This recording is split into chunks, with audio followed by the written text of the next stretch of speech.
Hello friends, கோவக்காவை வச்சு சூப்பரான ஒரு மசாலா எப்படி பண்ணுறதுன்னு இந்த வீடியோ நம்ம பார்க்கலாம். இது வந்து ரைஸுக்கு ரொம்பவும் அல்டிமேட்டான ஒரு காம்பினேஷனாக இருக்கும். ஸோ வாங்க எப்படி பண்ணுறதுன்னு பார்க்கலாம்.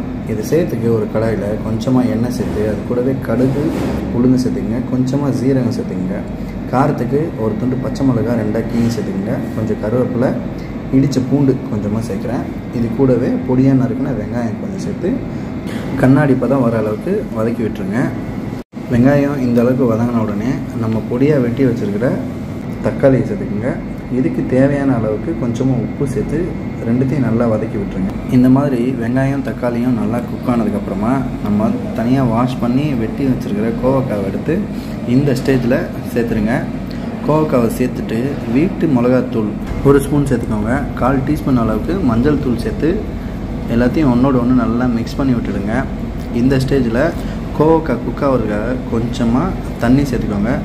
கோவக்காய் முங்குற அளவுக்கு தண்ணி சேர்த்தா போதும். இந்த மாதிரி தண்ணி சேர்த்து கொஞ்சம் மிக்ஸ் பண்ணி விட்டுட்டு மூடி போட்டு ஒரு 5 மினிட்ஸ்க்கு அப்படியே விட்டுருங்க.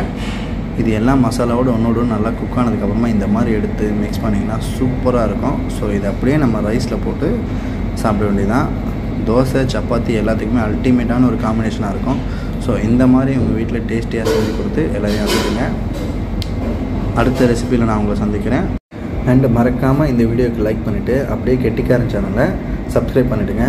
டாட்டா பாய், நான் உங்கள் கெட்டிக்காரன். தேங்க்யூ. ஹலோ ஃப்ரெண்ட்ஸ், கோவக்காவை வச்சு சூப்பரான ஒரு மசாலா எப்படி பண்ணுறதுன்னு இந்த வீடியோ நம்ம பார்க்கலாம். இது வந்து ரைஸுக்கு ரொம்பவும் அல்டிமேட்டான ஒரு காம்பினேஷனாக இருக்கும். ஸோ வாங்க எப்படி பண்ணுறதுன்னு பார்க்கலாம். இது சேர்த்துக்கு ஒரு கடாயில் கொஞ்சமாக எண்ணெய் சேர்த்து அது கூடவே கடுகு உளுந்து சேர்த்துக்குங்க, கொஞ்சமாக ஜீரகம் சேர்த்துக்குங்க, காரத்துக்கு ஒரு துண்டு பச்சை மிளகாய் 2 கீழ் சேர்த்துக்குங்க, கொஞ்சம் கருவேப்பிலை, இடித்த பூண்டு கொஞ்சமாக சேர்க்குறேன். இது கூடவே பொடியாக நறுக்குன வெங்காயம் கொஞ்சம் சேர்த்து கண்ணாடி பதம் வர அளவுக்கு வதக்கி விட்டுருங்க. வெங்காயம் இந்த அளவுக்கு வதங்கின உடனே நம்ம பொடியாக வெட்டி வச்சுருக்கிற தக்காளியை சேர்த்துக்குங்க. இதுக்கு தேவையான அளவுக்கு கொஞ்சமாக உப்பு சேர்த்து ரெண்டுத்தையும் நல்லா வதக்கி விட்டுருங்க. இந்த மாதிரி வெங்காயம் தக்காளியும் நல்லா குக் ஆனதுக்கப்புறமா நம்ம தனியாக வாஷ் பண்ணி வெட்டி வச்சுருக்கிற கோவக்காவை எடுத்து இந்த ஸ்டேஜில் சேர்த்துருங்க. கோவக்காவை சேர்த்துட்டு வீட்டு மிளகாத்தூள் 1 ஸ்பூன் சேர்த்துக்கோங்க. 1/4 டீஸ்பூன் அளவுக்கு மஞ்சள் தூள் சேர்த்து எல்லாத்தையும் ஒன்றோடு ஒன்று நல்லா மிக்ஸ் பண்ணி விட்டுடுங்க. இந்த ஸ்டேஜில் கோவக்காய் குக் ஆகிறதுக்காக கொஞ்சமாக தண்ணி சேர்த்துக்கோங்க.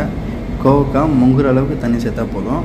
இந்த மாதிரி தண்ணி சேர்த்து கொஞ்சம் மிக்ஸ் பண்ணி விட்டுட்டு மூடி போட்டு ஒரு 5 மினிட்ஸ்க்கு அப்படியே விட்டுருங்க.